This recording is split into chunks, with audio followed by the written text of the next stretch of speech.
बिस्मिल्लाहिर्रहमानिर्रहीम। Dear students, welcome to excellence online education. Physics की class में खुशामदीद। लास्ट क्लास में हमने फिजिक्स का chapter number 7 work power and energy वो हमने कंप्लीट कर लिया था और उसके हमने न्यूमेरिकल्स भी कर लिए थे। और अब हम चैप्टर नंबर 2 को स्टार्ट करने जा रहे हैं। चैप्टर नंबर 2 का नाम है स्केलर्स एंड वेक्टर्स। तो देखेंगे जी इस चैप्टर के अंदर कि ये स्केलर्स और वेक्टर्स क्या होती है, थोड़ा सा इनमें डिफरेंस देखेंगे। उसके बाद ये पूरा चैप्टर वेक्टर की स्टडी पर डिपेंड है। हमने इस चैप्टर में वेक्टर्स को पढ़ना होगा डिटेल के अंदर कि वेक्टर्स क्या होती हैं, किस तरीके से रिप्रेजेंट की जाती है, इनमें एडिशन, सब्ट्रैक्शन, मल्टीप्लिकेशन, डिवीजन किस तरह किया जाता है। तो सबसे पहले बात करते हैं फिजिकल क्वांटिटीज की, क्योंकि ये जो स्केलर और वेक्टर्स हैं दरअसल ये फिजिकल क्वांटिटीज की टाइप होती है। ठीक, तो सबसे पहले हम बात करते हैं फिजिकल क्वांटिटीज की। फिजिकल क्वांटिटीज क्या होती है जी? ऑब्जेक्ट की वो प्रॉपर्टीज, वो खूबियां जिनको आप मेजर कर सकते हो। ठीक है, properties that are measurable, properties that are measurable. ठीक है, हर ऑब्जेक्ट में बहुत सारी खुसूसियत होती है, बहुत सारी खासियत होती है। मिसाल के तौर पे एक इंसान की अगर हम बात करें तो इंसान की खुसूसियत होगी उसकी लंबाई, उसका वजन, उसकी चौड़ाई, उसके हाथ का साइज, उसके सर का साइज, अब उसकी अक्लमंदी, उसकी आवाज की मिठास वगैरह वगैरह। अब जो प्रॉपर्टीज होती है ऑब्जेक्ट की, इनमें से कुछ होती हैं जिनको आप मेजर कर सकते हैं बाकायदा किसी इंस्ट्रूमेंट के जरिए। जैसे कि आप लंबाई को नाप सकते हो, आप वजन को नाप सकते हो, आप वेट को नाप सकते हो, आप फोर्स को नाप सकते हो, आप टाइम को नाप सकते हो, आप टेम्परेचर को नाप सकते हो। तो कुछ खूबियां ऐसी होती हैं जिनको हम मेजर कर सकते हैं बाकायदा किसी इंस्ट्रूमेंट का इस्तेमाल करके। ठीक है, और कुछ ऐसी होती है जिनको हम मेजर नहीं कर सकते। मिसाल के तौर पे अकलमंदी, आप अकलमंदी जो है या बेवकूफ़ी जो है ये मेजर नहीं कर सकते। होशियारी, कौन कितना होशियार है, कौन कितना बेवकूफ़ है, यह मेजर नहीं कर सकते। आवाज़ में मिठास, यह मेजर नहीं कर सकते। ठीक है, तो कुछ खूबियां हैं हर ऑब्जेक्ट में, प्रॉपर्टीज हैं, कुछ प्रॉपर्टीज हैं जिनको आप मेजर कर सकते हैं, कुछ प्रॉपर्टीज हैं जिनको आप मेजर नहीं कर सकते। जिन प्रॉपर्टीज को आप मेजर कर सकते हैं उनको आप कहते हो फिजिकल क्वांटिटीज। ये सारी जो हम फिजिक्स में पढ़ते आ रहे होते हैं, displacement, velocity, acceleration, momentum, energy, work, power, they all are physical quantities, क्योंकि इन सब को हम मेजर कर सकते हैं। और जिनको हम मेजर नहीं कर सकते वो हम फिजिक्स में पढ़ते भी नहीं है, फिर वो बेकार है हमारे लिए। फिजिक्स में उनका कोई अमल दखल नहीं होता। ठीक है, तो फिजिकल क्वांटिटीज क्या होती है? वो खूबियां, वो प्रॉपर्टीज जिनको आप बकायदा किसी मेजरमेंट से मेजर कर सकते हैं। किसी भी मेजरिंग इंस्ट्रूमेंट के जरिए आप उन्हें मेजर कर लें, नाप लें, उनको आप फिजिकल क्वांटिटी कहते हो। बहुत सारी फिजिकल क्वांटिटी है। मिसाल के तौर पे लेंथ है, मास है, ठीक है जी, टाइम होता है एक फिजिकल क्वांटिटी, टेम्परेचर होता है जी, और फोर्स होता है, वेलोसिटी होता है। ये हमने फर्स्ट चैप्टर में भी पढ़ा था जब हम यूनिट को पढ़ा रहे थे। तो बहुत सारी होती है फिजिकल क्वांटिटीज, मैंने ये कुछ लिखी, इनको आप मेजर कर सकते हैं, दे आर फिजिकल क्वांटिटीज। जब आप इनको मेजर करते हो किसी भी इंस्ट्रूमेंट के जरिए, आप मेजरिंग इंस्ट्रूमेंट्स का इस्तेमाल करेंगे और इनको मेजर करेंगे, तो जो इंस्ट्रूमेंट पर रीडिंग आ रही होती है उसको हम कहते हैं मैग्नीट्यूड। मिसाल के तौर पे आपने एक रॉड है, आपने उसकी लंबाई नापी स्केल से। अब स्केल पे उसकी जो रीडिंग आ रही है वो आ रही है 24, ये मैग्नीट्यूड हो गया। इसके साथ आप यूनिट लगा देते हैं, तो ये हो गया मैग्नीट्यूड, ये हो गया यूनिट। इसी तरीके से अगर आपने एक बंदे का वजन नापा, एक इंस्ट्रूमेंट को फिजिकल बैलेंस की मदद से, तराजू की मदद से आपने एक बंदे का वजन नापा, उसका वजन रीडिंग आ रही है जी इंस्ट्रूमेंट पर 100, और वो इंस्ट्रूमेंट किलोग्राम में मेजर कर रहे हैं तो 100 किलोग्राम। अब ये 100 जो है ये मैग्नीट्यूड हो जाता है और ये जो किलोग्राम है ये यूनिट हो जाता है। ठीक, तो फिजिकल क्वांटिटीज का तो ये मैंने आपको छोटा सा इंट्रोडक्शन देना था। वैसे हमने ये यूनिट जब पहला चैप्टर पढ़ा था तब हमने पढ़ा। फिजिकल क्वांटिटीज क्या है? ऑब्जेक्ट की वो खासियत जिनको आप मेजर कर सकते हैं उनको आप फिजिकल क्वांटिटीज कहते हो। बकायदा किसी इंस्ट्रूमेंट के जरिए इनको मेजर किया जाता है। जब आप मेजर करते हो तो आपको नंबर मिलता है, उस नंबर को आप कहते हो मैग्नीट्यूड, साथ में आप यूनिट लगाते हैं। यूनिट बड़ा भी हो सकता है, छोटा भी हो सकता है, जैसे कि kilogram, metre, centimetre, second, minute, hour, ये यूनिट होते हैं। अब आते हैं जी, फिजिकल क्वांटिटीज में दो टाइप्स हमारे पास होती हैं, एक कहलाती है स्केलर, एक कहलाती है वेक्टर्स।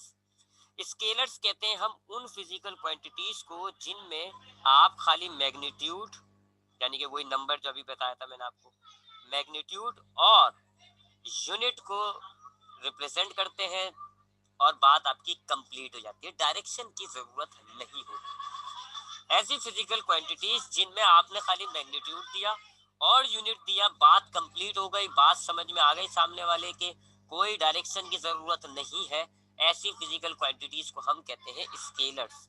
इनमें डायरेक्शन प्रेजेंट नहीं होती है, डायरेक्शन की जरूरत नहीं होती, direction is not necessary, direction की इनमें जरूरत नहीं होती। मिसाल के तौर पे बहुत सारी हमारे पास स्केलर क्वांटिटीज होती है। मिसाल के तौर पे मास जो है, किसी भी ऑब्जेक्ट का जो वजन होता है वो स्केलर होता है, टाइम जो होता है वो स्केलर होता है, टेम्परेचर जो होता है वो स्केलर होता है, वर्क हमने अभी पिछले चैप्टर में पढ़ा था, वर्क एक स्केलर क्वांटिटी है। तो बहुत सारी क्वांटिटीज हमारे पास स्केलर्स होती है।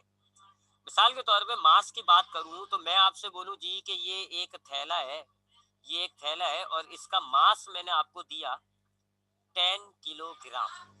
आपके बात क्लियर हो गई। ये 10 जो मैंने आपको दिया है ये मैग्नीट्यूड है, ये मैग्नीट्यूड है, नंबर है, मैग्नीट्यूड मिकदार, और ये किलोग्राम इसका यूनिट हो गया। बस मैंने आपको देखे दो चीजें प्रोवाइड की है, मैग्नीट्यूड और यूनिट।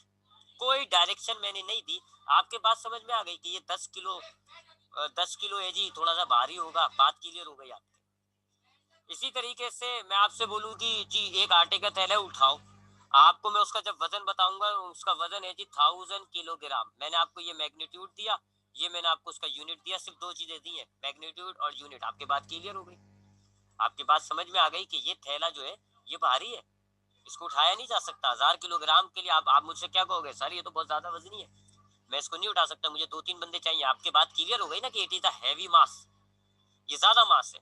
इसी तरह मैं आपसे बोलूं कि मैं आपको जो है 10 ग्राम का थैला दे रहा हूँ, आप उठाओ, ये 10 जो है मैग्नीट्यूड हो गया, ग्राम क्या है, यूनिट। बात क्लियर हो गई आपके, आप समझ गए ये हल्का वजन है, इट इज लाइटर, आप इजीली उठा लोगे, पिक कर लोगे। कोई डायरेक्शन नहीं दे रहा मैं मास के अंदर, बात क्लियर हो रही है। सिमिलरली टाइम की बात करें हम, मैं आपसे बोलता हूँ जी कि टाइम हमारे पास, हमारी क्लास का टाइम है जी 45 मिनट। बात क्लियर हो गई। ये 45 जो मैंने आपको दिया ये मैग्नीट्यूड है, मिनट जो मैंने आपको दिया ये यूनिट है, ये मैग्नीट्यूड हो गया, ये यूनिट हो गया। कोई डायरेक्शन नहीं दे रहा, बात आपकी क्लियर हो गई कि आपकी क्लास कब खत्म होगी। आप समझ जाओगे 45 मिनट बाद क्लास खत्म होगी। मैं आपसे बोलूं जी कि आपके घर और आपके कॉलेज के दरमियान जो आपका जो रास्ता है उसमें आपको तय करने में टाइम लगेगा जी 10 घंटे। वही अगेन दो चीजें दे रहा हूँ मैं आपको, मैग्नीट्यूड और यूनिट। बात क्लियर, लंबा रास्ता होगा, बहुत ज्यादा टाइम है ये 10 घंटे, कोई डायरेक्शन की जरूरत नहीं होती। सिमिलरली टेम्परेचर के साथ मामला होता है। आपको पता चलेगा जी आपके बाहर जो है इस वक्त टेम्परेचर -20 डिग्री सेंटीग्रेड है, आप समझ जाओगे बर्फ पड़ रही होगी, बहुत ठंड होगी। -20 क्या हो गया, मैग्नीट्यूड, डिग्री सेंटीग्रेड क्या हो गया, यूनिट। बस मैग्नीट्यूड और यूनिट दिया है मैंने, बात समझ में आ गई, बहुत ज्यादा सर्दी है।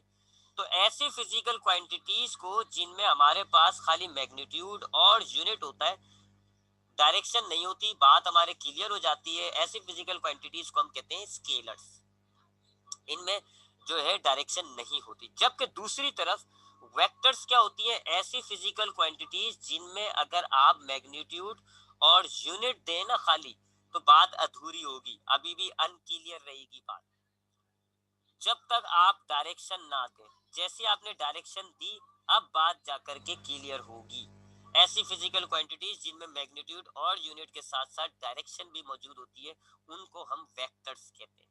इनमें डायरेक्शन मस्ट होती है, डायरेक्शन मस्ट होती है, बल्कि डायरेक्शन का इन्फ्लुएंस भी होता है, एंड हैज इन्फ्लुएंस, डायरेक्शन का इन्फ्लुएंस भी होता है। मिसाल के तौर पे मैं आपसे बोलूं जी ये बॉक्स है और इस पर 10 न्यूटन फोर्स अप्लाई करें।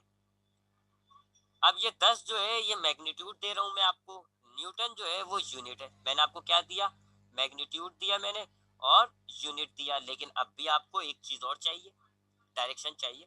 आप पूछेंगे ना सर मैं किस तरफ इसको फोर्स लगाऊं, इस पर मैं ऐसे फोर्स लगाऊं या ऐसे फोर्स लगाऊं, स्टिल यू नीड डायरेक्शन, अभी भी आपको डायरेक्शन चाहिए। अगर मैं आपको इसकी डायरेक्शन दे दूं, इस डब्बे पर फोर्स लगाने की, मैंने आपको मैग्नीट्यूड दे दिया 10 न्यूटन और डायरेक्शन दे दिया एन, वो यूनिट दे दिया न्यूटन, और मैं आपको डायरेक्शन भी दे दूं जी ईस्ट की तरफ लगाओ, तो अब आपके बात क्लियर हो गई जी, अब आपको डायरेक्शन भी मिल गई, अब आपके बात क्लियर हो गई, आप ऐसे 10 न्यूटन फोर्स लगा दोगे टुवर्ड्स द ईस्ट। मैं आपको बोलता वेस्ट की तरफ लगाओ, तो फिर आप ऐसे फोर्स लगा देते। क्या देख रहे हो आप? फोर्स में अगर मैं आपको मैग्नीट्यूड प्रोवाइड करूं और यूनिट प्रोवाइड करूं, आपके लिए अनक्लियर होगी बात। You need direction as well, आपको डायरेक्शन की भी जरूरत है। जैसे मैंने आपको डायरेक्शन दी, बात आपकी क्लियर होगी। That quantities in which direction is involved is called vectors। इसी तरीके से ये चौरंगी है जी, मैं अब चौरंगी से आपको पता है जी 4 रोड निकल रहे होते हैं, ये 4 रोड है। आप यहाँ खड़े हो, मैं आपको देता हूँ जी डिस्प्लेसमेंट दे रहा हूँ मैं आपको कि जी आप फासला तय करो स्ट्रेट लाइन के अंदर। डिस्प्लेसमेंट आपको पता है शायद, बताया हुआ बल्कि। डिस्प्लेसमेंट क्या होता है? स्ट्रेट लाइन में फासला तय करना। मैं आपको कहता हूँ जी 20 मीटर डिस्प्लेसमेंट तय करो, 20 मैग्नीट्यूड हो गया, मीटर यूनिट हो गया। अब भी आपके बात क्लियर नहीं होगी, आप समझ तो गए कि मुझे 20 मीटर चलना है, लेकिन किस डायरेक्शन में चलना है? 4 डायरेक्शन है यहाँ पे। मैं आपको बोलूँ जी टुवर्ड्स नॉर्थ, डायरेक्शन भी दे दी मैंने आपको, 20 मीटर नॉर्थ, मैग्नीट्यूड, यूनिट और डायरेक्शन, 3 चीजें थी। अब आपके बात क्लियर हो गई। अब आपको 20 मीटर चलना है नॉर्थ की तरफ। नॉर्थ का होता है ऊपर, यानी आप इस चुरंगी में ऊपर की तरफ जाओगे 20 मीटर। तो ऐसी फिजिकल क्वांटिटीज जिनमें डायरेक्शन भी होती है, डायरेक्शन के बगैर बात अधूरी होगी, उन फिजिकल क्वांटिटीज को हम वेक्टर्स कहते हैं। डायरेक्शन का फर्क आ रहा है। तो स्केलर्स क्या है? ऐसी फिजिकल क्वांटिटीज जिनमें मैग्नीट्यूड और यूनिट होता है बस। जबकि डायरेक्ट वेक्टर्स क्या होती है? वो जिनमें मैग्नीट्यूड और यूनिट के साथ साथ डायरेक्शन भी होती है। फिर डायरेक्शन का इन्फ्लुएंस होता है, मैंने लिखा नहीं word direction as influence. Direction का खाली ये नहीं है कि आप जो है ना एक तरफ आपको डायरेक्शन मिल गई चले, डायरेक्शन का इन्फ्लुएंस होता है। मिसाल के तौर पे ये सपोज करें एक कार है और ये ऐसे मूव कर रही है, ये इसकी मोशन की डायरेक्शन है। अब अगर आप इस पर फोर्स लगा रहे हो 10 न्यूटन, मैग्नीट्यूड यूनिट हो गया, मोशन की डायरेक्शन में, इसी डायरेक्शन में अगर आप फोर्स लगाओगे, वेलोसिटी बढ़ती है, वेलोसिटी इंक्रीज होगी, रफ्तार बढ़ेगी, एक्सेलरेशन पॉजिटिव आएगा, आपकी गाड़ी और ज्यादा तेज भागने लग जाएगी। अगर आपने फोर्स को मोशन की डायरेक्शन में ही लगाया तो हुआ क्या? आपकी वेलोसिटी इंक्रीज होगी गाड़ी की, एक्सेलरेशन पॉजिटिव होगा। लेकिन अगर आप डायरेक्शन चेंज कर दें, फोर्स इतनी ही रखें 10 न्यूटन, मैग्नीट्यूड और यूनिट सेम रखा हुआ है आपने, डायरेक्शन आप अपोजिट कर दें, तो डायरेक्शन उल्टा करने का असर होगा, इन्फ्लुएंस होगा डायरेक्शन का। क्या होगा? वेलोसिटी डिक्रीज होगी। अगर आप उल्टी डायरेक्शन में वेलोसिटी लगाएं तो उल्टी डायरेक्शन में फोर्स लगाएं तो गाड़ी की रफ्तार कम हो जाएगी, एक्सेलरेशन नेगेटिव आएगा, अल्टीमेटली गाड़ी रुक जाएगी। नजर आ रहा है ना आपको डायरेक्शन का फर्क? सेम फोर्स अगर आप मोशन की डायरेक्शन में लगाते हो, पॉजिटिव एक्सेलरेशन पैदा होगा। सेम फोर्स अगर आप opposite direction of the motion, opposite लगाते हो, तो डेक्लेरेशन पैदा होगा, नेगेटिव एक्सेलरेशन पैदा होगा, गाड़ी आखिर में जाके रुक जाएगी। तो हुआ क्या? डायरेक्शन खाली आप ऐसे ही बात कंप्लीट करने के लिए नहीं दे रहे, बल्कि डायरेक्शन का इन्फ्लुएंस है, डायरेक्शन का इम्पैक्ट है। अगर आपने इस डब्बे पर इस तरफ फोर्स लगाई, डब्बा इधर चला जाएगा, इस तरफ फोर्स लगाई, डब्बा इधर चला जाएगा। फर्क आ रहा है? इन्फ्लुएंस हो रहा है डायरेक्शन का। तो ये हमारे पास फिजिकल क्वांटिटीज होती है जी। फिजिकल क्वांटिटीज क्या है? ऐसी ऑब्जेक्ट की प्रॉपर्टीज जिनको हम मेजर कर सकते हैं, उनको हम फिजिकल क्वांटिटीज कहते हैं। 2 कैटेगरीज है इनमें। स्केलर्स उनको कहते हो आप जिनमें मैग्नीट्यूड और यूनिट होता है, कोई डायरेक्शन नहीं होती, ना डायरेक्शन होती है ना डायरेक्शन का कोई असर होता है। जबकि वेक्टर्स क्या होती है? ऐसी फिजिकल क्वांटिटीज जिनमें मैग्नीट्यूड भी होगा, यूनिट भी होगा, साथ साथ डायरेक्शन भी होगी, और इस डायरेक्शन का बकायदा इन्फ्लुएंस होता है। अगर आपने डायरेक्शन चेंज कर दी तो फोर्स के उल्टे मायने बन जाते हैं, क्वांटिटी की उल्टी बात बन जाती है। पॉजिटिव एक्सेलरेशन रफ्तार बढ़ेगी, नेगेटिव एक्सेलरेशन रफ्तार कम होगी, है ना? पॉजिटिव एक्सेलरेशन का मतलब है इस डायरेक्शन पर सपोज करें, तो नेगेटिव एक्सेलरेशन का मतलब क्या होगा? उल्टी डायरेक्शन, फर्क होगा। पॉजिटिव एक्सेलरेशन का मतलब है गाड़ी की स्पीड बढ़ती जाएगी, नेगेटिव का मतलब है गाड़ी की स्पीड कम होगी, इन्फ्लुएंस डाल रहा है। तो वेक्टर्स क्या है? ऐसी फिजिकल क्वांटिटीज जिनमें मैग्नीट्यूड और यूनिट के साथ साथ डायरेक्शन भी होती है और इस डायरेक्शन का बकायदा इन्फ्लुएंस होता है। बहुत सारी फिजिकल क्वांटिटीज हमारे पास वेक्टर्स हैं। मिसाल के तौर पे फोर्स एक वेक्टर होता है, डिस्प्लेसमेंट एक वेक्टर होता है, वेलोसिटी एक वेक्टर है जी, और एक्सेलरेशन एक वेक्टर है, मोमेंटम एक वेक्टर होता है। बहुत सारी क्वांटिटीज हमारे पास जो है वो वेक्टर्स है। मजीद आगे बात करते हैं जी। स्केलर्स के अंदर अगर आपने रिप्रेजेंट करना होता है स्केलर क्वांटिटीज को, सिंपल सा आप उनका सिंबल यूज करते हैं, represent only by symbols. Symbols का इंतखाब करते हैं। सिंबल्स के आप जैसे कि मास के लिए आप स्मॉल m लिखेंगे, टाइम के लिए आप स्मॉल t लिखेंगे, टेम्परेचर के लिए आप कैपिटल T लिखेंगे, वर्क के लिए आप W लिखेंगे। सिंपल्स का इंतखाब किया जाता है। जबकि वेक्टर्स को जब आप रिप्रेजेंट करते हो तो चूंकि इनमें डायरेक्शन होती है तो फिर आप सिंबल के साथ साथ सिंबल पर एक एरो हेड लगाते हो, सिंबल एंड एरो हेड। यानी कि अगर आपने फोर्स लिखनी है तो फोर्स के ऊपर आप ऐसे एरो हेड लगाओगे, डिस्प्लेसमेंट का D उसके ऊपर एरो हेड, वेलोसिटी का सिंबल V उसके ऊपर एरो हेड, एक्सेलरेशन का A उसके ऊपर एरो हेड। ऐसे क्यों? ताकि जो देखता है सिंबल उसके समझ में आ जाए it is a vector quantity. जब उसने देखा ऊपर एरो हेड है वो समझ गया कि ये जो फोर्स है ये एक वेक्टर है, डिस्प्लेसमेंट एक वेक्टर है। कैसे? एरो से पता चलता है। तो इस तरीके से इनको रिप्रेजेंट किया जाता है, इन पे एरो हेड लगाया जाता है ताकि देखने वाले को आइडिया हो जाए कि it is a vector quantity. उसके बाद ये जो स्केलर्स क्वांटिटीज होती है, चूंकि इनमें खाली मैग्नीट्यूड होता है और यूनिट होता है, तो आप क्या करते हैं सेम यूनिट वाली क्वांटिटीज को सिंपली ऐड अगर आपने करना है या सब्ट्रैक्ट करना है या मल्टीप्लाई करना है या डिवाइड करना है, तो जो आपके रूल्स होते हैं अर्थमेटिक वाले रूल्स, बाय अर्थमेटिक रूल्स,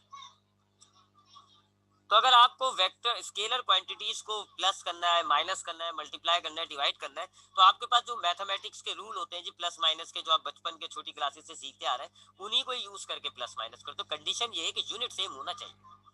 ये नहीं है कि आप बोले जी 10 किलोग्राम इसमें मैंने ऐड कर दिया 20 ग्राम, ये ऐड नहीं होगा क्योंकि यूनिट फर्क है।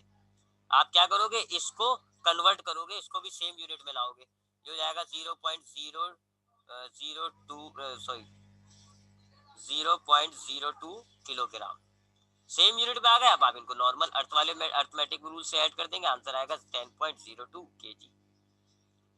तो स्केलर क्वांटिटीज में जब हमें ऐड, सब्ट्रैक्ट, मल्टीप्लाई, डिवाइड करना होता है तो हमने उन क्वांटिटीज को पहली बात है उनका यूनिट सेम करना होता है। उसके बाद हम नॉर्मल अर्थमेटिक के जो रूल्स होते हैं प्लस माइनस मल्टीप्लाई डिवाइड वाले, उनको फॉलो करते हैं, क्योंकि सिर्फ मैग्नीट्यूड तो है इसके अंदर। दो चीजें हैं, मैग्नीट्यूड और यूनिट। यूनिट को आपने सेम कर दिया, मैग्नीट्यूड आपने ऐड कर दिया, हो गया अल्लाह खैर सल्लाह। जबकि वेक्टर्स के अंदर अगर आपको ऐड, सब्ट्रैक्ट, मल्टीप्लाई या डिवाइड करना होता है तो आपने नॉर्मल अर्थमेटिक रूल्स को फॉलो नहीं करना। They are done by special rules, खास रूल्स होते हैं जी, खास तरीकेकार है जो आपने इन चैप्टर्स में देखने हैं, उनको हम कहते हैं वेक्टर अलजबरा। तो वेक्टर अलजबरा जो कि स्पेशल रूल्स होते हैं उनका आप यूज करके वेक्टर क्वांटिटीज को ऐड सब्ट्रैक्ट करते हैं। Why? Because of the direction. क्योंकि डायरेक्शन है ना, डायरेक्शन का मैंने आपको बताया इन्फ्लुएंस है।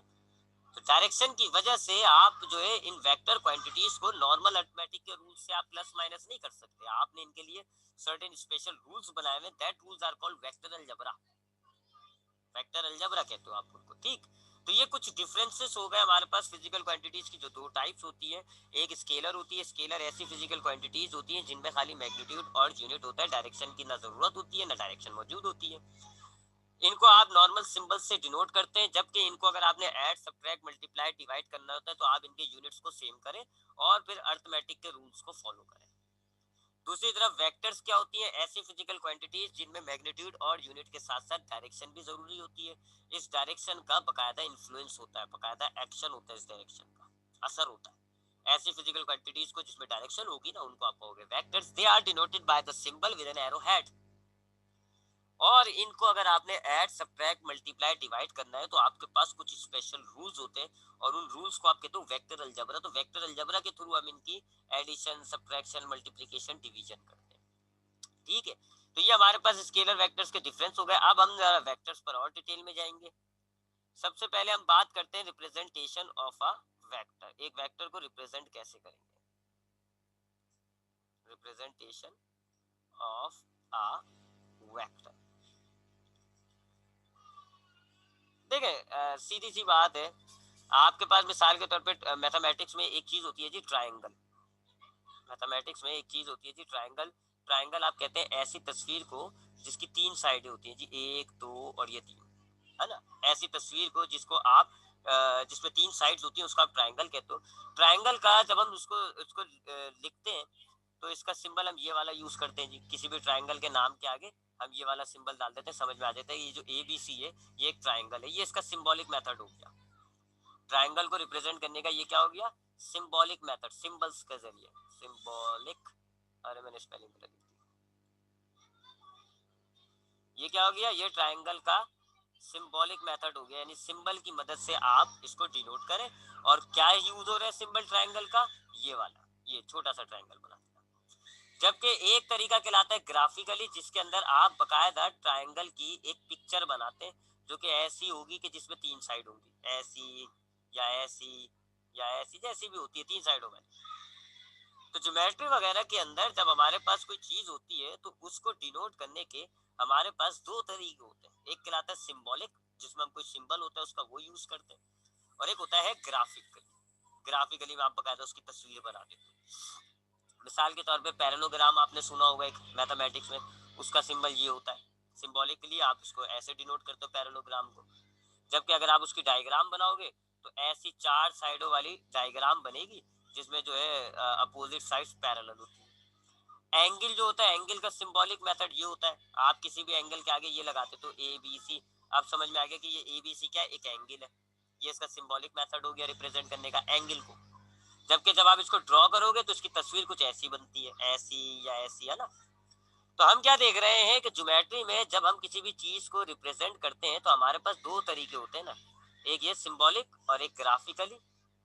सिंबॉलिक मेथड में हमने उस चीज का एक बकायदा सिंबल स्पेसिफाई किया हुआ होता है और हम उस सिंबल को यूज कर लेते हैं, जबकि ग्राफिकली हम बकायदा उस ऑब्जेक्ट की उस पिक्चर बनाते हैं। सिमिलरली हमारे पास वेक्टर को रिप्रेजेंट करने के 2 तरीके होते हैं, एक कहलाता है सिंबॉलिक मेथड, सिंबॉलिकली आप उसका कोई सिंबल होगा वेक्टर का वो आप बना देते हैं, और दूसरा तरीका जो है वो कहलाता है ग्राफिकली या ग्राफिक मेथड, ग्राफिकली रिप्रेजेंटेशन। ठीक है, तो वेक्टर को भी हम 2 तरीकों से रिप्रेजेंट करते हैं, 2 तरीकों से हम उनको लिखते हैं, जाहिर करते हैं। 2 तरीकों से हम लिखते हैं, जाहिर करते हैं। एक कहलाता है सिंबॉलिक मेथड और एक कहलाता है ग्राफिक मेथड। सिंबॉलिक मेथड में हम बाय यूज सिंबल, इसमें हम सिंबल्स को यूज करते हैं। क्या सिंबल होता है वो मैं अभी आपको बताता हूँ। बाय यूजिंग सिंबल्स, हम वेक्टर को सिंबल्स का यूज करके रिप्रेजेंट करेंगे, जाहिर करेंगे। जबकि ग्राफिक के अंदर हम क्या करेंगे, बाय यूजिंग डायग्राम, इसकी हम कोई वेक्टर की डायग्राम बनाएंगे जब हम स्पेसिफिक कर देंगे और वो डायग्राम बनाया करते हैं। ठीक है, तो एक वेक्टर को जाहिर करने के 2 तरीके हो गए जी, एक सिंबॉलिक और एक क्या नाम है, ग्राफिकली मेथड। सिंबॉलिक मेथड में अभी हमने आपको ऊपर भी बताया, जब आप वेक्टर को रिप्रेजेंट करते हो तो आप उसके सिंबल के साथ ऊपर एरो हेड लगा देते हो, ये होता है इसका सिंबॉलिक मेथड। आपने सिंबल लिया, उसके ऊपर एरो हेड लगा दिया, जिधर ये सिंबल, जैसे आपको ये वाला नजर आता है आप समझ जाते हो ट्रायंगल है, ये वाला नजर आता है आप समझ जाते हो एंगल है, इसी तरह ये आएगा आप क्या समझ जाओगे, ये एक वेक्टर है। सही कह रहा हूँ ना, ये सिंबॉलिक मेथड होता है। आपने क्या करा, एक वेक्टर का सिंबल लिखा, उसके ऊपर एरो हेड लगा दिया, that is called the symbolic method of vector representation, एक वेक्टर को रिप्रेजेंट करने का सिंबॉलिक तरीका। अच्छा, अब जब आप ऐसे लिखोगे खाली सिंबल और ऊपर एरो हेड, तो इसका मतलब होगा ये एक कंप्लीट वेक्टर है। ये क्या है, एक कंप्लीट वेक्टर, यानी कि इसमें मैग्नीट्यूड भी शामिल हो गया और डायरेक्शन भी शामिल हो गई। मुकम्मल वेक्टर है ये, इसमें मैग्नीट्यूड और डायरेक्शन दोनों शामिल हुई है। अगर आपने खाली मैग्नीट्यूड जाहिर करना है, ओनली मैग्नीट्यूड अगर आपको वेक्टर का रिप्रेजेंट करना है, तो या तो आप इस एफ को मॉड्यूलस साइन में लिखोगे या फिर आप खाली एफ लिखोगे, एरो हेड नहीं लगाओगे। तो इसका मतलब क्या हो जाएगा कि ये खाली वेक्टर क्वांटिटी का मैग्नीट्यूड है, ये खाली क्या है, मैग्नीट्यूड है। और अगर आपको खाली डायरेक्शन शो करनी है तो आप क्या करोगे, अब मैं ए वेक्टर ले लेता हूँ, सॉरी मैं सही कर रहा हूँ, हाँ। तो आप क्या करोगे, इसका स्मॉल लेटर और ऊपर ऐसे हैट लगाओगे, इसको हम यूनिट वेक्टर कहते हैं, अभी हम पढ़ेंगे भी इसको। ये यूनिट वेक्टर बना देते हैं, स्मॉल लेटर में लिखेंगे, ऊपर एरो हेड बता देंगे, इसका मतलब होगा कि ये क्या है, ये सिर्फ वेक्टर की डायरेक्शन है, ओनली डायरेक्शन। तो अगर आपने एक वेक्टर को सिंबॉलिकली रिप्रेजेंट करना है तो आप सिंबल्स यूज करते हैं। अगर आप पूरा कंप्लीट वेक्टर डिनोट करना चाह रहे हैं जिसमें मैग्नीट्यूड भी है, डायरेक्शन भी है, तो वो ये तरीका होता है, आप सिंबल लिखें, ऊपर एरो हेड लगा दें। अगर आप खाली वेक्टर का मैग्नीट्यूड शो करना चाह रहे हैं, डायरेक्शन आपके पास नहीं है, आप डायरेक्शन शो नहीं करना चाह रहे, सिर्फ मैग्नीट्यूड शो करना चाह रहे हैं, तो आप ऐसे उसको रिप्रेजेंट करेंगे, सिंबल लिखेंगे मॉड्यूलस साइन के अंदर, या खाली सिंबल लिख देंगे, एरो हेड नहीं लिखेंगे। और अगर आप खाली वेक्टर की डायरेक्शन शो करना चाह रहे हैं, मैग्नीट्यूड नहीं सिर्फ डायरेक्शन, तो आप स्मॉल लेटर और ऊपर हैट लगा देते हैं, ये इसकी डायरेक्शन हो जाती है। मिसाल के तौर पे मैं आपके सामने लिख के दूं जी कि ये जो है F is equal to 10 newton, आप समझ गए ये सिर्फ मैग्नीट्यूड है, इसमें डायरेक्शन अभी हमने इंक्लूड नहीं की हुई। क्यों? सिंबल देखें आप, खाली F डला हुआ है, तो ये क्या हो गया, खाली मैग्नीट्यूड है, इसमें डायरेक्शन नहीं है। या अगर मैं इसको ऐसे लिखा हुआ होता मॉड्यूलस साइन में, आप समझ जाते ये क्या है, ये ओनली मैग्नीट्यूड, ये सिर्फ मैग्नीट्यूड की बात हो रही है। अगर मैंने ऐसे लिख के दिया होता आपको किसी न्यूमेरिकल में जी कि ये 60 डिग्री, आप समझ जाते कि ये क्या है, ये डायरेक्शन है जी, ये क्या है, डायरेक्शन, क्योंकि सिंबल देखे आप स्मॉल लेटर है और हैट लगा हुआ है, तो ये क्या हो गया, खाली डायरेक्शन है वेक्टर की। और अगर आपने पूरा कंप्लीट ऐसे लिख के देता मैं आपको F is equal to 10 newton और 60 डिग्री, आप समझ जाते ये कंप्लीट वेक्टर है। क्यों? क्योंकि इसमें आपको मैग्नीट्यूड भी मिल रहा है और डायरेक्शन भी मिल रही है। ठीक, तो ये क्या है, खाली मैग्नीट्यूड है, मैंने इसको देखे खाली कैसे सिंबल से डिनोट किया, F मॉड्यूलस। ये क्या है, डायरेक्शन है वेक्टर की, एंगल एंगल की सूरत में डायरेक्शन देते हो आप, ये वेक्टर की डायरेक्शन है, तो मैं कैसे रिप्रेजेंट करूंगा, स्मॉल लेटर और हैट लगा दूंगा। और ये देखें ये क्या है, मैग्नीट्यूड भी है और डायरेक्शन भी है, तो मैं इसको कैसे रिप्रेजेंट करूंगा, ऐसे, क्योंकि ये एक कंप्लीट वेक्टर है। तो ये इसका सिंबॉलिक मेथड होता है, कैसे रिप्रेजेंट करते हो, अगर आपके पास कंप्लीट वेक्टर गिवन है, आप क्या करोगे, सिंबल लिखोगे और ऊपर एरो हेड लगा दोगे। अगर आपके पास खाली मैग्नीट्यूड है, आप कैसे लिखोगे, सिर्फ सिंबल लिख दोगे, एरो हेड नहीं लगाओगे, या मॉड्यूलस साइन में सिंबल को डाल दोगे। और अगर आपके पास खाली डायरेक्शन है तो स्मॉल लेटर और उसके ऊपर एरो हेड। अब अगर इनके इनके दरमियान अगर हम मैथमेटिकल रिलेशन बनाएं, तो हमारे पास कंप्लीट वेक्टर कब होता है जी, जब उसमें मैग्नीट्यूड हो और उसमें डायरेक्शन। तो ये देखें जी, ये इसकी इक्वेशन बन गई, a complete vector is form when magnitude is multiplied by direction. ठीक है, ये मैग्नीट्यूड है, ये डायरेक्शन है, दोनों को हमने मिला दिया, कंप्लीट वेक्टर बन गया। ठीक है, तो कंप्लीट वेक्टर का है ये फॉर्मूला कह लें आप, फॉर्मूला हो गया। एक कंप्लीट वेक्टर कैसे बनता है, मैग्नीट्यूड और डायरेक्शन। अगर आपको खाली मैग्नीट्यूड चाहिए, खाली मैग्नीट्यूड चाहिए, तो आप क्या करोगे, कंप्लीट वेक्टर को डिवाइड कर दोगे डायरेक्शन से। मैं ए ले लेता हूँ सिंबल, क्योंकि एफ का स्मॉल जो है ना मुझे कंफ्यूजन हो जाती है, मैं ए ले लेता हूँ। ए वेक्टर अगर आपके पास कंप्लीट है, आप इसका फॉर्मूला कैसे लिखोगे जी, मैग्नीट्यूड प्लस उसकी ये डायरेक्शन। आपने मैग्नीट्यूड और डायरेक्शन मल्टीप्लाई होता है, आपने मैग्नीट्यूड और डायरेक्शन को मल्टीप्लाई कर दिया, आपको कंप्लीट वेक्टर आ गया। देख लीजिए कंप्लीट वेक्टर में मैग्नीट्यूड भी आ रहा है और डायरेक्शन भी आ रही है। अगर आपको खाली मैग्नीट्यूड चाहिए, तो आप क्या करोगे, कंप्लीट वेक्टर में से, देखिए ये मल्टीप्लाई हो रहा है, इधर आएगा क्या हो जाएगा, डिवाइड, तो आप मुकम्मल वेक्टर में से उसकी डायरेक्शन को डिवाइड कर दें, आपको मैग्नीट्यूड मिल जाएगा। और अगर आपको खाली डायरेक्शन चाहिए, तो आप क्या करेंगे, इसको रहने दें, इसको इधर ले जाए, डिवाइड हो जाएगा। तो डायरेक्शन आपको कैसे मिलेगी, A hat is equal to complete vector को आप डिवाइड कर दें उसके मैग्नीट्यूड से, तो आपको खाली डायरेक्शन, क्योंकि मैग्नीट्यूड से मैग्नीट्यूड अब आपके पास डिवाइड कर दिया, डायरेक्शन मिल गई। ठीक, तो सिंबॉलिक मेथड क्या होता है, एक सिंबल्स के जरिए हम वेक्टर्स को रिप्रेजेंट करें। मुकम्मल वेक्टर आपको डिनोट करना है, ये इसका सिंबल है। खाली मैग्नीट्यूड डिनोट करना है, ये इसका सिंबल है। खाली डायरेक्शन सिंबल ये है इसका, ये इनके फॉर्मूलाज है।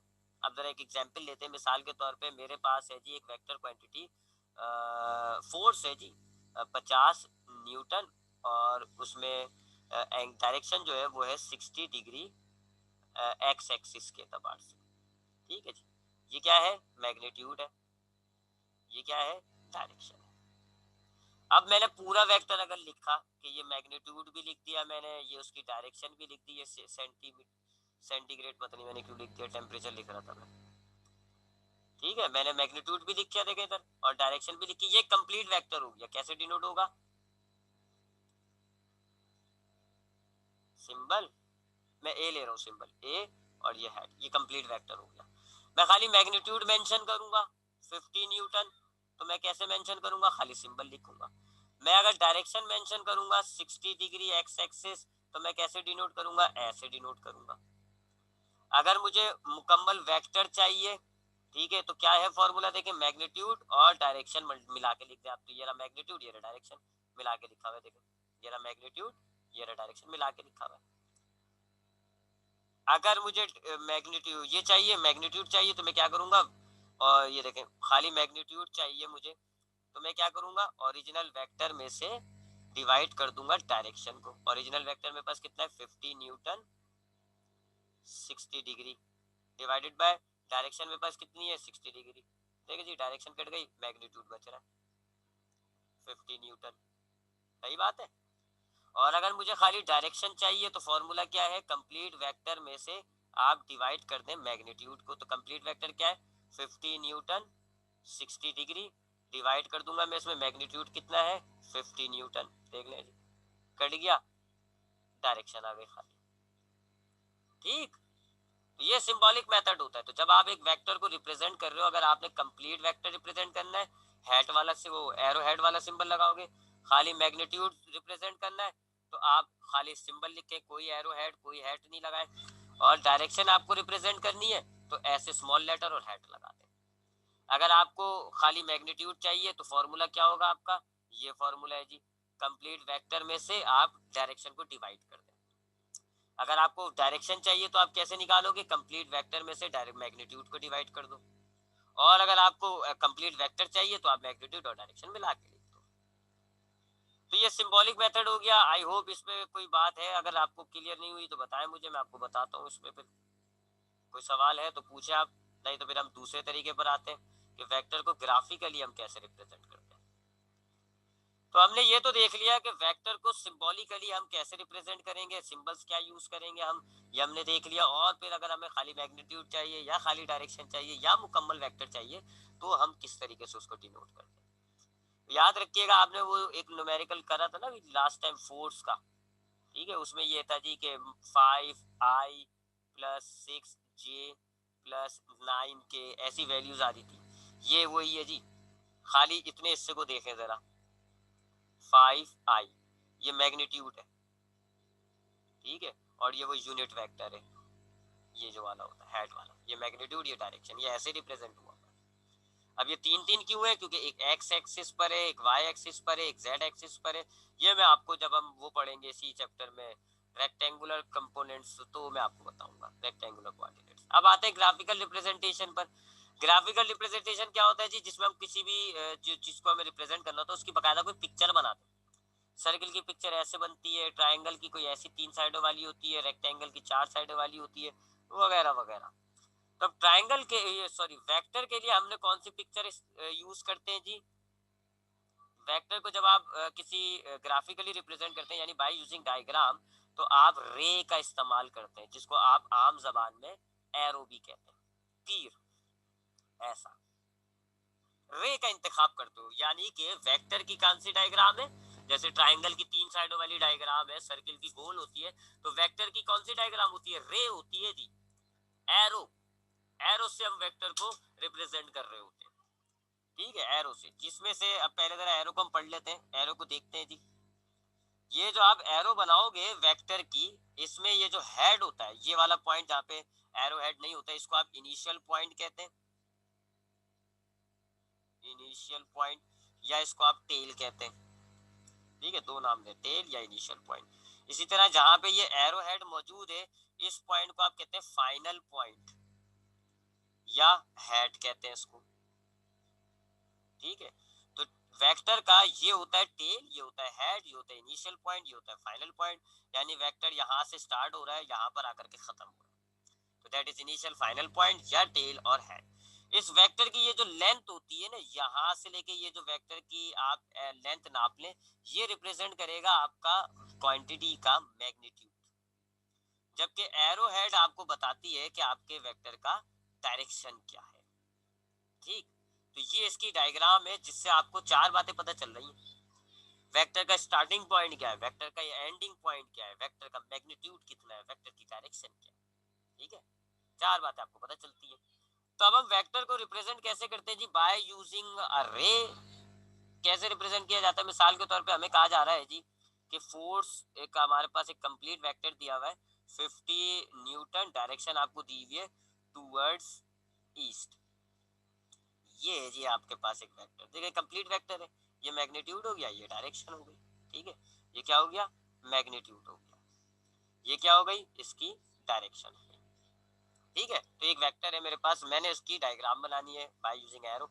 सबसे पहले हम स्केल लेते हैं, स्केल की मदद से हम जो है अपनी ये जो क्वांटिटी है इसको रिड्यूस कर देते हैं। 50 न्यूटन की लाइन तो बहुत बड़ी हो जाएगी भाई, चले न्यूटन को आपने सेंटीमीटर कह दिया, 1 न्यूटन 1 सेंटीमीटर, लेकिन 50 न्यूटन की लाइन बहुत बड़ी हो जाती है, तो हम कंपेयर करके इसको थोड़ा छोटा करते हैं। हमने स्केल ले लिया, सपोज करें जी कि हमने कहा जी 10 न्यूटन जो है वो 1 सेंटीमीटर के बराबर है, जहां 10 न्यूटन होगा वहां हम 1 सेंटीमीटर की लाइन ड्रॉ कर देंगे। हमारे पास यहाँ पर मैग्नीट्यूड है जी 50 न्यूटन, तो इसके लिए हम 5 सेंटीमीटर की लाइन ड्रॉ करेंगे। स्केल ले लिया हमने, स्केल से हमारे पास फायदा क्या हुआ, हमारे पास जो इतना बड़ा 50 न्यूटन मैग्नीट्यूड है वो हमने रिड्यूस करके कर दिया 5। अब आप क्या करोगे जी, कोऑर्डिनेट बना दो, ये होता है ईस्ट, ये होता है वेस्ट, ये होता है नॉर्थ, ये होता है साउथ, इससे आपको डायरेक्शन पता चल रही है। आपकी डायरेक्शन टुवर्ड्स द ईस्ट है, ईस्ट ये है जी इस तरफ, तो आप इस ईस्ट की तरफ 5 सेंटीमीटर की एक लाइन ड्रॉ कर देंगे और हेड लगा देंगे। लाइन कितनी ड्रॉ करी आपने, 5 सेंटीमीटर की हेड आपने लगा दी। ये आपने ये जो वेक्टर है ना 5 न्यूटन टुवर्ड्स ईस्ट, इसकी ये डायग्राम ड्रॉ कर दी, देख ले। मैग्नीट्यूड आपको ये जो एरो की लेंथ है, लेंथ कितनी है 5 सेंटीमीटर, स्केल के मुताबिक 5 सेंटीमीटर किसके बराबर होता है, 50 न्यूटन। आपको पता चल गया जी कि इस लेंथ की, इस एरो की लेंथ नापकर आपको पता चल गया मैग्नीट्यूड कितना था, 50।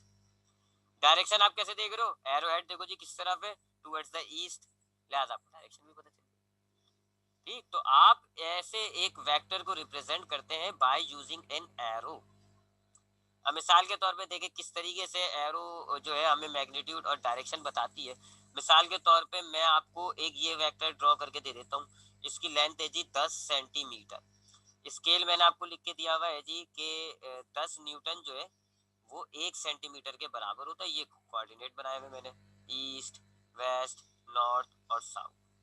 अब आप देखें जी ये एक वेक्टर है जी, इसकी लेंथ कितनी है, 10 सेंटीमीटर, लेंथ कितनी है 10 सेंटीमीटर। स्केल के मुताबिक 1 सेंटीमीटर 10 न्यूटन के बराबर होता है, तो 10 सेंटीमीटर कितने के बराबर हो जाएगा, 100 न्यूटन के। ये मैग्नीट्यूड आ गया मेरे पास, मैग्नीट्यूड कितना आ गया, 100 न्यूटन। एरो की लेंथ देख के मैंने मैग्नीट्यूड निकाल लिया। फिर डायरेक्शन देखे जी, ऊपर की तरफ, ऊपर की तरफ क्या होता है, नॉर्थ, तो मुझे इसकी डायरेक्शन भी पता चल गई टुवर्ड्स नॉर्थ। तो देखा आपने एक वेक्टर को हमने कैसे ड्रॉ किया हुआ, एक एरो की मदद से। एरो की जो लेंथ होती है उसने मुझे बताया कि फिजिकल क्वांटिटी का मैग्नीट्यूड कितना है, और एरो का जो हेड है उसने मुझे बता दिया कि उसकी डायरेक्शन क्या है। बाज़ औक़ात हम जो है डायरेक्शन जो है वो एंगल से भी पता कर लेते हैं। मिसाल के तौर पे बाज़ औक़ात डायरेक्शन हमें इतनी सिंपल नहीं होती जितनी हमें ये थी भी है, बाज़ औक़ात हमारी डायरेक्शन होती है एंगल की फॉर्म में। मिसाल के तौर पे ये एक वेक्टर है, ठीक है, इसकी यहाँ पर ये लेंथ है जी 3 सेंटीमीटर। अब यहाँ स्केल सपोज करें हमारे पास स्केल देगा हमने, तो स्केल वही था जी 10 न्यूटन बराबर होता है 1 सेंटीमीटर के। अब लेंथ कितनी है एरो की, 3 सेंटीमीटर, सॉरी लेंथ कितनी है जी 3 सेंटीमीटर, स्केल के मुताबिक 3 सेंटीमीटर फिर 30 न्यूटन के बराबर हो जाता है। तो इस वेक्टर का, इस फोर्स वेक्टर का मुझे मैग्नीट्यूड मिल गया कितना है, 30 न्यूटन। अब इसकी डायरेक्शन पता करते हैं जी। डायरेक्शन देखे जी हमारे पास कोऑर्डिनेट ये थे जी, नॉर्थ साउथ ईस्ट वेस्ट। अब ये एक नॉर्थ साउथ ईस्ट वेस्ट में नहीं, बल्कि ये इस तरफ आ रहा है। इस वेक्टर को अगर मैं इधर ड्रॉ करूं तो ये ऐसे आ रहा है ना। ये आप एंगल मेजर कर लें, सपोज करें जी एंगल आया 30 डिग्री का, तो आप इसकी डायरेक्शन कैसे लिखेंगे, 30 डिग्री और नॉर्थ ईस्ट, नॉर्थ ईस्ट वाले क्वार्टर में 30 डिग्री का एंगल, ये इसकी डायरेक्शन हो गई। नॉर्थ ईस्ट का क्वार्टर 30 डिग्री का एंगल। कैसे, आपने एरो हेड से ही पता कर लिया ना क्लास से, एरो हेड देखा आपने किस तरफ जा रहा है, यूं जा रहा है, तो आपने इसको रीड्रॉ किया जी क्वार्टर के अंदर, और एंगल नाप लिया, क्वार्टर देख लिया, वो आपने डायरेक्शन लिख लिया। तो ये होता है जी हमारे पास वेक्टर को रिप्रेजेंट करने के दो तरीके। हम ज्यादातर न्यूमेरिकल्स वगैरह के अंदर जो है वो हम सिंबॉलिकली यूज करते हैं, बाकी अगर हमें डायग्राम वगैरह यूज करनी पड़े तो फिर हम जो है वो ग्राफिक मेथड इस्तेमाल करते हैं। ठीक है, यहाँ तक कोई सवाल है बच्चों तो पूछें, मैं आप लोगों के माइक खोल देता हूँ, नहीं तो फिर हम आज की क्लास यहीं पर वाइंड अप करते हैं।